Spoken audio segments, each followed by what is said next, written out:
Présentement, on est à Churchill Falls. C'est une municipalité de quoi 800 âmes, comme on pourrait dire. C'est une municipalité, c'est que des travailleurs en réalité, qui travaillent soit sur Hydro, Labrador ou sur d'autres trucs manufacturiers.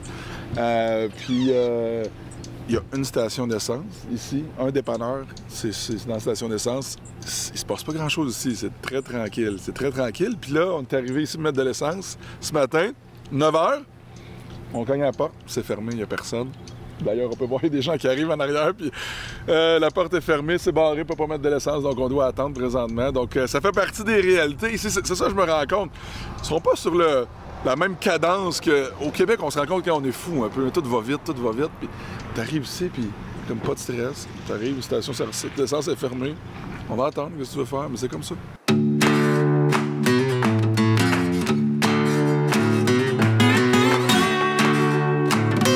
Présentement, on a nos deux amis qu'on va interviewer pour l'émission, deux motocyclistes du Labrador. Les autres, ils nous attendent à quoi, 200 km d'ici, à Goose Bay, qui est une autre municipalité, la prochaine en réalité, sur notre route. Puis là, je pense qu'ils nous attendent pour 10 h. On va être en retard, c'est clair.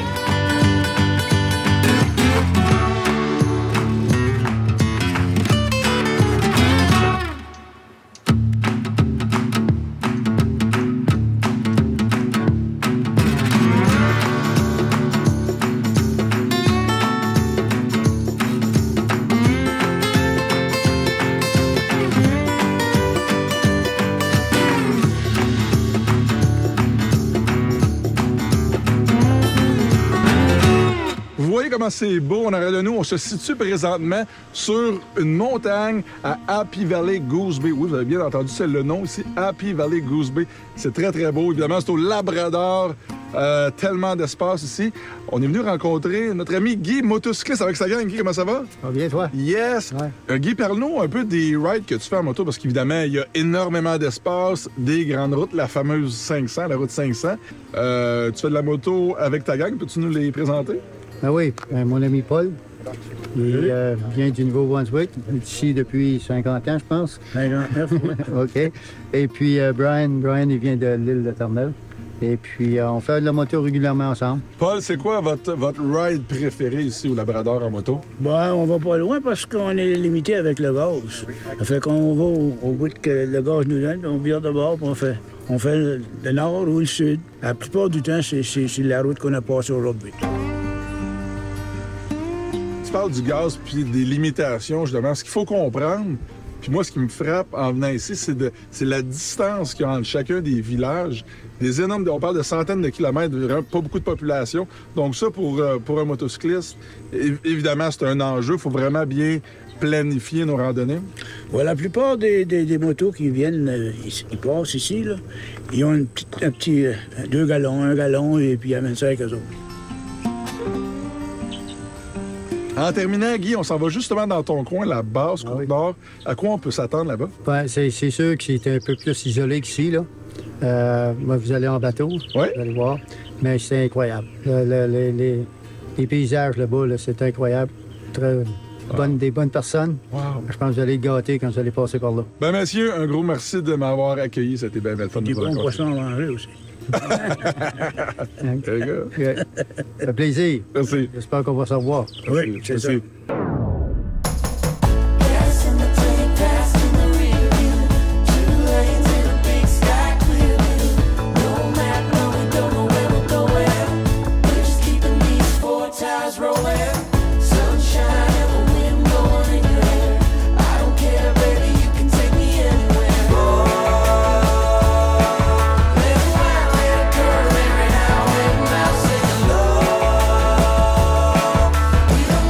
We're going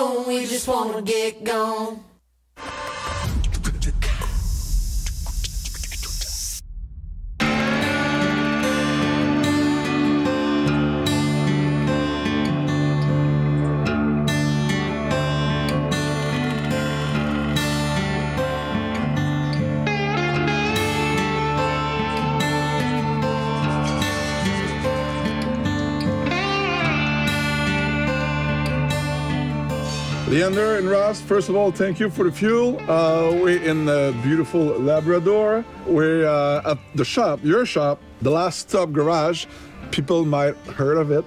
Tell us about the story about it. Well, we did 24 episodes back 2017 to 2019, and so we filmed it here at our garage. And the reason why it's called the Last Stop Garage is because this is the end of the open road here in Northwest River. This is the furthest point in northeastern North America that you can drive in an automobile. Yeah. And we are the only garage, we're the only gas station, so a lot of people come to us, and Northwest River is a place where not many people have heard of before. Yeah, and tell us about the concept of the TV show you guys had. I heard that you fix machineries, cars, and even bikes, right?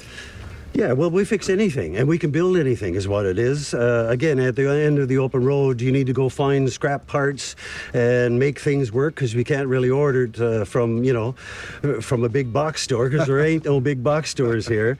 So that was a challenge. So a lot of the people that watched our show say, yeah, I can relate to you, because we had to do the same thing. We had to go find the parts and bring them to the shop. So that was always helpful, to keep your motor running.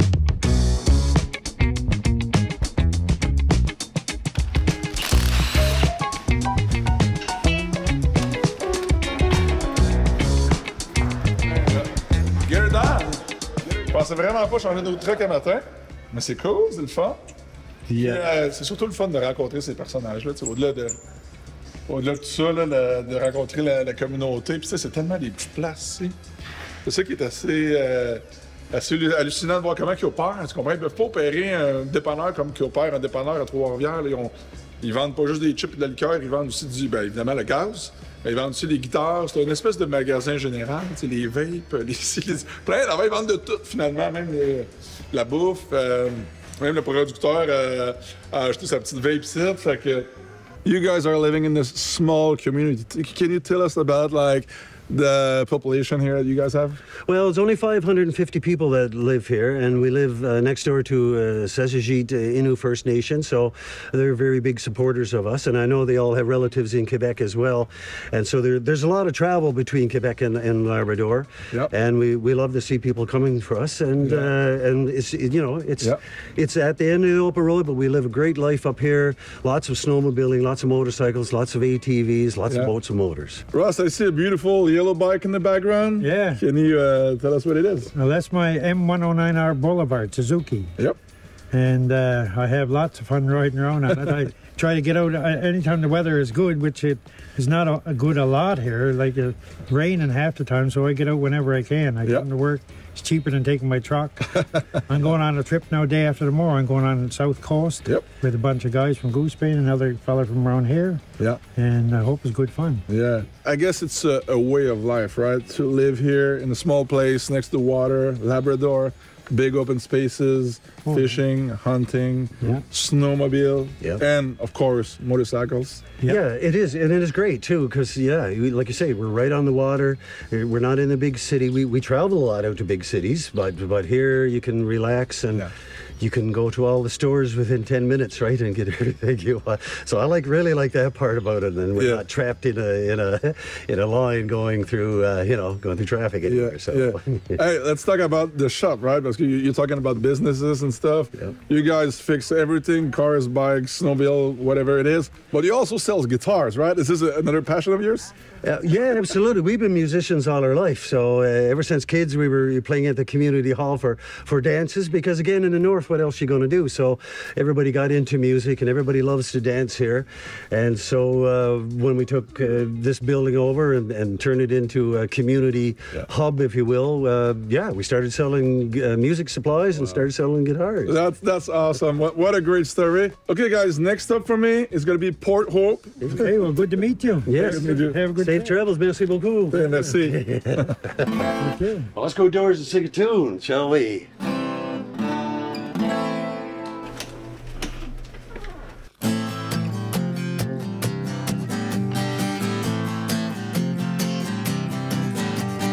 Get her in, get her up, get her done.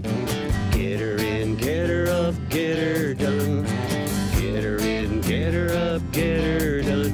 At the last stop garage. Can you feel steal it, steal it. Last stop garage.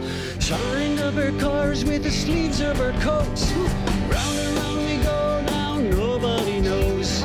Set it up once and make a new plan.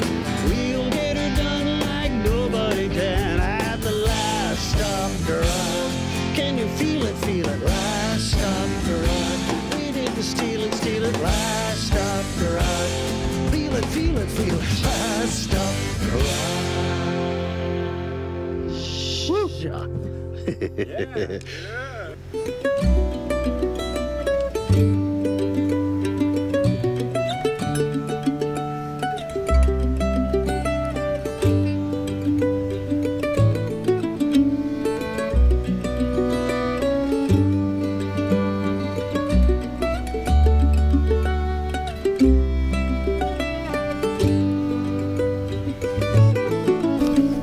Je viens de prendre une petite photo de ma réalisation. C'est pour ça qu'on appelle ça de l'art. Ouais.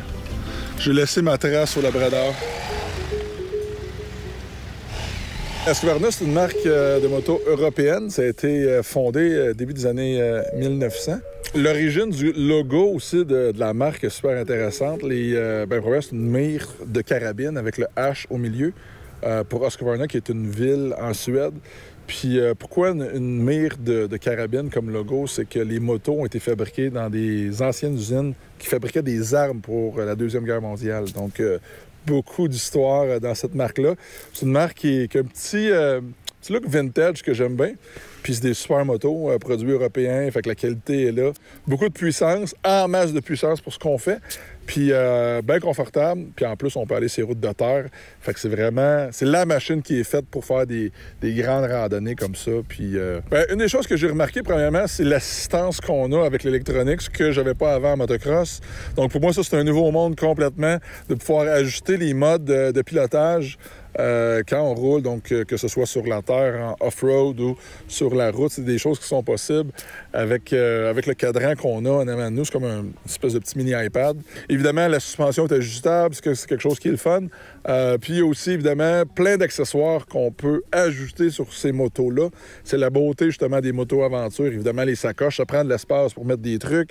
Évidemment, c'est une moto qui va bien mieux sur des chemins pavés, là, on s'entend. Là, je vous dirais que c'est peut-être 80% fait pour du chemin pavé puis 20% fait pour du off-road. Mais quand même, quand on a besoin d'un petit peu plus de grip dans des chemins de gravel, des trucs comme ça, on l'a versus une moto conventionnelle de route. Donc, il y a quand même des trucs qui sont faits pour avoir plus de traction, par exemple, comme le traction control dans des chemins de terre, des trucs comme ça. Puis, comparativement à d'autres marques de moto, ce modèle-là, particulièrement, est super agile. Fait que quand j'arrive pour descendre un fossé ou peu importe, pour venir faire des images, à date, on l'a passé pas mal partout, là, bien des places sur le bord de la plage, dans des roches. Quand même assez impressionnant où on a pu rouler avec ça, là.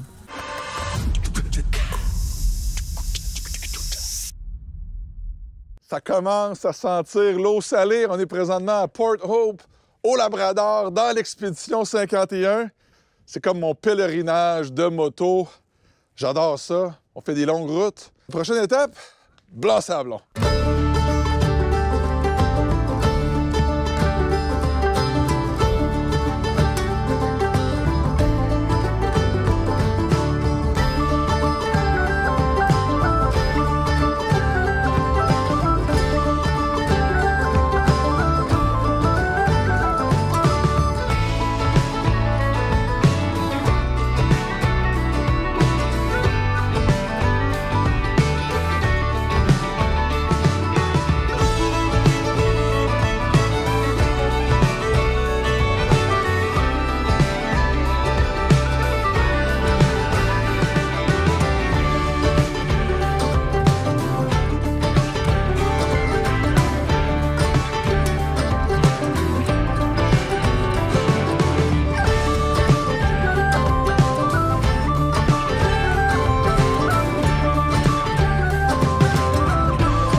à Blanc-Sablon présentement. On vient de traverser la limite là, du Labrador puis du Québec. On est rendu à l'étape de prendre le bateau. Puis là, faut pas le manquer. On s'est levé très, très tôt ce matin. Mais faut pas le manquer parce qu'ici, on change d'heure hein, entre le Labrador puis l'heure du Québec. Il y a 1h30 de différence quand même. Fait que là, on jongle un peu avec ça.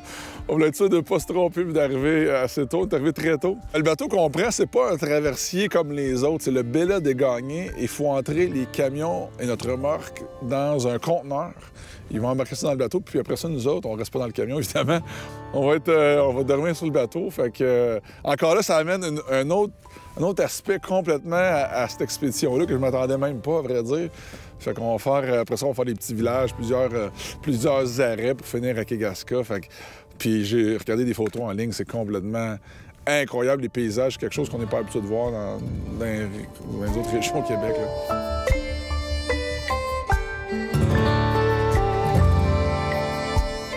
Non, mais tu sais, totale ignorance de ma part. Je savais même pas qu'il n'y avait pas de route terrestre qui partait, par exemple, de Québec, qui montait sur la base Côte-Nord, Blanc-Sablon. Donc, la seule façon d'amener des matériaux, des trucs, de la bouffe, peu importe, c'est par bateau. Puis, nous autres, si on veut partir de Blanc-Sablon, pour s'en aller vers Québec. Sinon, on a la seule option, finalement, c'est par le Labrador, qui est 1500 km, peu importe. Donc, il faut prendre le bateau. Fait que ça prouve à quel point on a un énorme territoire qui n'est pas exploité. Mais quand même, on trouve des façons de se déplacer et de se rendre dans ces communautés-là qui sont dans des petits coins de pays. C'est un peu comme l'histoire des lacs. Là, ici, des lacs, énormément de poissons. C'est un paradis pour la pêche, mais ils sont très peu exploités. Ces lacs-là, à peine 5 des lacs. Là, on en parlait des gens ici de la place qui nous disent il y a beaucoup de lacs, beaucoup de poissons, mais très peu exploités. Donc, on a beaucoup de ressources. Hein, c'est ça qu'on se rend compte ici. On a beaucoup de ressources sur notre territoire. Une autre histoire de pêche. Il y a 5 de nos lacs qui sont pêchés. Wow. Oh. Tellement de territoire, tellement de lacs. Ouais. On peut pas les pêcher dans tous les lacs, il y en a trop. Il y en a trop, beaucoup de lacs. Moi, ce printemps, j'ai pogné une belle truite, j'en ai pogné plusieurs, mais ma plus grosse, c'est pas une histoire de pêche, c'est 6 livres. 6 livres? Blanc-Sablon, le village de Blanc-Sablon lui-même, avant 1949, appartenait à Terre-Neuve. Ah ouais? Oui. Donc vous habitez ici à Blanc-Sablon, c'est ça? À Lourdes du Blanc-Sablon. OK. T'as Blanc-Sablon et t'as Lourdes du Blanc-Sablon. Lourdes du Blanc-Sablon, c'est plus français. Blanc-Sablon, c'est plus anglophone. OK. Ici, le village de Blanc-Sablon, où on est situé à matin, c'est le quai principal qui alimente l'île de Terre-Neuve, puis la côte du Labrador et aussi la côte du Québec. Tenez, combien de personnes à peu près environ par année qui passent ici là, sur le bateau? Combien? Là, tu m'as, combien de personnes? Moi, j'ai dit environ un bon 5 à 8 000 personnes. OK. C'est quoi la marchandise qu'on transporte en général sur ces bateaux-là, sur la côte? Sur la côte, c'est surtout la nourriture plus les matériaux de construction. Parce que, comme tu vois ici, il n'y a pas d'air. Tout le bois est obligé de rentrer par Terre-Neuve ou par Québec. OK. Le bateau qu'on a derrière nous, c'est un bateau cargo mixte. En fait, il n'en existe pas beaucoup sur la planète. Il y en a à peu près une quinzaine. Puis, le Bella des Gagnés, il en existe un seul. C'est un bateau qui a été conçu pour aller sur la base Côte-Nord et faire l'île d'Anticosti. Wow. Parce qu'on a des petites spécificités. Oui. Les ports, c'est des petits ports. Il y a des ports où il n'y a pas beaucoup d'eau. Il y a des ports où il faut passer entre des roches. Fait qu'il fallait que le bateau soit capable de faire ça. Puis ce bateau-là, quand je dis qu'il est spécial, c'est parce que, en fait, c'est ce qu'on appelle un cargo mixte. C'est un bateau qui va faire et du cargo, donc des conteneurs, on en voit plein derrière nous, et du passager. Donc, il va transporter des gens et du cargo, ce qui est assez rare. Puis, est-ce que vous transportez aussi des matériaux pour les gens, peu importe leurs besoins, là, des biens de consommation aussi? Oui, bien en fait, il faut comprendre que les villages qu'on va ravitailler, parce que, en fait, la raison première du bateau qui est derrière nous, c'est de ravitailler la base Côte-Nord et l'île d'Anticosti. C'est des endroits qui ne sont pas desservis par la route. Donc, il y a des gens qui vivent là. Ça veut dire dire qu'il faut leur amener tout ce qu'ils ont besoin pour vivre. Donc, dans le fond, c'est pas compliqué. Quand on regarde autour de nous à la maison, tout ce qu'on va voir, c'est des choses qu'on peut potentiellement amener via le Bella des Gagnés. Donc, on amène évidemment beaucoup de nourriture. Les gens mangent. On va amener des matériaux de construction, on va amener des meubles, on peut amener des ordinateurs, n'importe quoi, n'importe quel bien de consommation peut se ramasser sur le Bella des Gagnés. Ouais. Ben, c'est super intéressant, Andréane. Merci beaucoup pour les informations. Puis là, on s'apprête à embarquer. Faut y aller. Ben oui, il faut y aller.